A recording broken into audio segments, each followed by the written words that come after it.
And then Newcastle fans have been quite frustrated about their lack of summer signings. They've obviously had their PSR issues over the last few windows. Is it important for them to still be cautious after they have been close to breaches? Well, yeah, because they've not got that much leeway. They've got some leeway to spend, which is why you see them being interested in Mark Gay, but they certainly don't have an unlimited budget. And I think really the key thing for Newcastle is that a number of the sales have not happened in the way that they'd hoped. So I think they probably would have hoped to sell at least one player to Saudi Arabia. We know that they were quite close to selling Almiron to the US or to Saudi Arabia, but both of those deals have collapsed. There's issues with Kieran Trippier, but either way, that's not going to move the dial from a profit perspective. It's natural that they would still remain in a cautious position, especially because this season clearly they'll have no European football, so there's going to be a 30 to 40 million pound hole in the profit and loss versus last season, purely based on that. So revenues, just keeping revenues flat is going to be their challenge this season. I suspect they'll be pretty close on revenues, but largely that will be because they've changed the way their merchandising deal works. That will bring in more revenue, but will also bring in more cost. So their caution is because they are still they're still not that far away from PSR issues. It remains an issue for them. And you mentioned there about Mark Gay. Crystal Palace is still holding out for a big fee for him this summer. How much profit could they maybe make on him if they sold him for the figures that have been talked about? Yeah, they'd make a very sizable amount. They didn't actually bought him for quite a lot of money from Chelsea, and there's also a sell-on.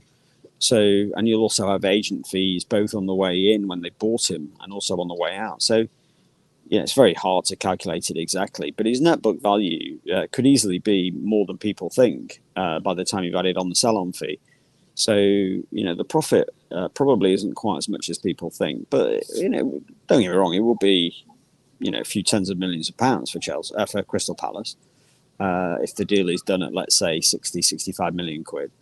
But people do forget that there's quite a lot of cost that needs to be taken account of in terms of assessing the profitability of a particular sale. And then Wolves, they've had more key players leave this summer again. The Telegraph reported that they only have a £20 million budget left. Is that a sign of how difficult their current financial situation is? Well, it's a sign partly of the financial position when they went into the year. I mean, they were one of the clubs that they have a 31st of May accounting year end, which means that they have to get their transfer dealings done and dusted before the end of the January window, because they don't have, unless they move their accounting date in a particular year, you can't always do that, especially where you've already done it before. They don't have the freedom that a lot of teams have in doing business in June. So if you look at what happened, of course, if you remember, a lot of teams were doing deals right up to the 30th of June, Newcastle and Aston Villa.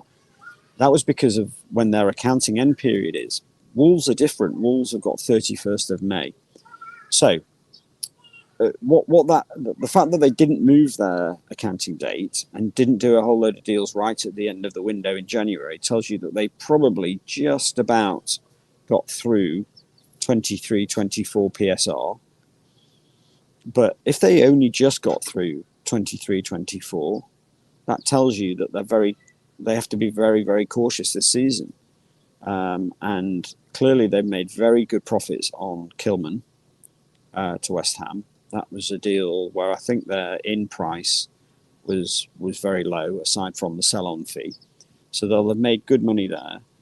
But I think it's just an indication that, again, they're another club clearly running on an operating loss, but quite a big wage bill for the club of their size.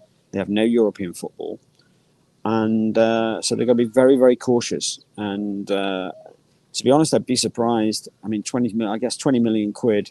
If you think about the 20 million, if you spend 20 million pounds, amortized over 5 years, that's a 4 million pound a year cost on player amortization before the sort of agent costs and things like that. But so if you round it up to say 5 million quid, and then you have the incremental cost of the wages, maybe 2-3 million quid extra. So that's a sort of 8 million pound hit for a 20 million pound purchase, 8 million pound hit per annum.